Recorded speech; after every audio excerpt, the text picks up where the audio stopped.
All right, good afternoon, everyone. I'm 10 Tampa Bay Chief Meteorologist Bobby Deskins. Just after 3:30, I want to give you an update on Idalia, still a tropical storm, but winds are at 70 miles per hour.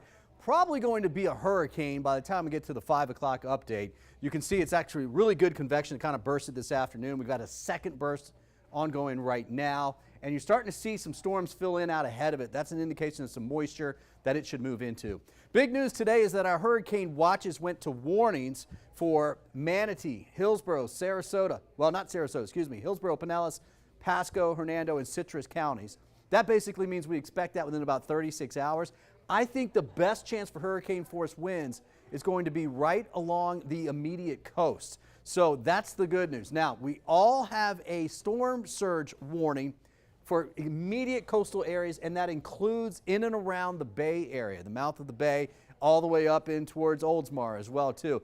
4 to 7 is what the Hurricane Center is saying, but I think that might come down just a little bit. Now, here's the deal. Because it's already stronger, it will get even stronger than forecast earlier. So we're going 85 mile per hour winds. Well, hurricane this evening, 85 tomorrow morning, Cat 2, 105 by tomorrow afternoon as it's going by. Here's where we are. That's about 100, 120 miles out or so. Then Wednesday morning, it's landfall around 115 mile per hour winds. That would make it a major hurricane. Cat 3 or higher we consider major. This would be up towards, northwest of Chiefland, unfortunately right near Cedar Key. And they would get a ton of storm surge, and especially to the right of wherever the track goes, all right? Then it skirts by and goes up for the Carolinas and then kind of shoots out to sea. But it would be, tropical storm situation for the folks in the Carolinas. Now, the models. Starting to trend a little back to the left, to the west. That would be good news for the Tampa Bay area, and I think this should hold a little bit. So we're going to watch that trend. Now, if you see the forecast from the Hurricane Center, these are the winds. This is 10 o'clock Tuesday evening. We're just starting to get those 40-plus mile per hour winds in here. Then as we go through the overnight hours, tomorrow night into Wednesday morning, that's when most of this weather will come through here. There's the hurricane well offshore, right? Hurricane force winds only out to here, the red. Right, we could see some gusts along the coast, but most areas would see winds 40, 50 mile per hour with a little bit higher gust. The coastal sections, though, by about 4 or 5 in the morning on Wednesday, then you got the backside winds. I think that's when we'll get the highest wind.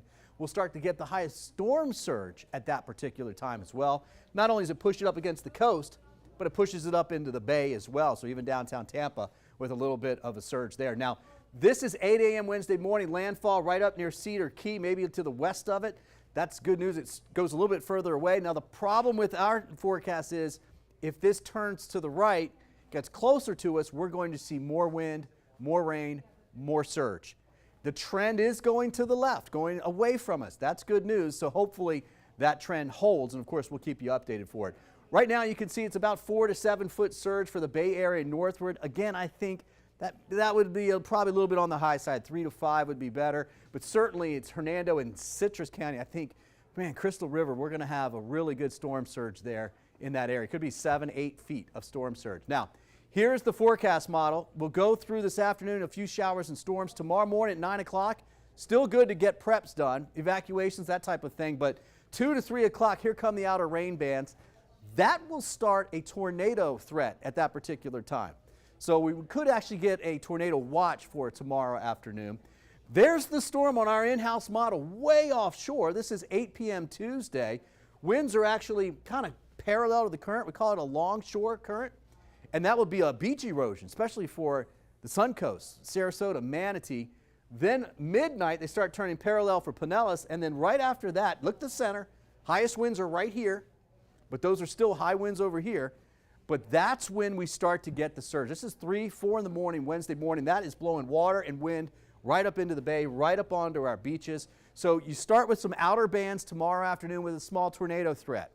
You then go with parallel winds along the coast and some heavy rain at times. Then you get into the overnight hours past midnight Wednesday, and you get into the storm surge issue.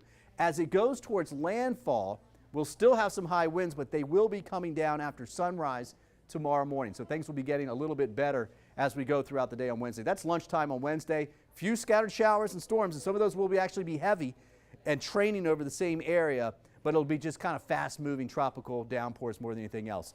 This is just a forecast model, same model. Now I'm showing you the winds. 7 p.m. Tuesday, winds in the teens to near 20, gusts in the low 30s. As we get towards 11 p.m. Tuesday night, sustained winds in the mid-20s, gusts in the 30s to 40. As we go through overnight, midnight, this is technically 1 a.m. Wednesday morning, right? Sustained winds in the 30s, gusts to near 50 right along the immediate coast, much less inland. Look at Orlando, Sebring, winds in the 20s, gusts in the 40s, while it's blowing in the mid-30s and gusting in the 50s for Spring Hill. And then we have the landfall that's going to continue to push off towards the north and the east. Look at this, and this will change, but Horseshoe Beach, models forecasting 90-mile-per-hour winds with 110-mile-per-hour gusts. Stay tuned here at 10 Tampa Bay. We will keep you updated all the way through the storm.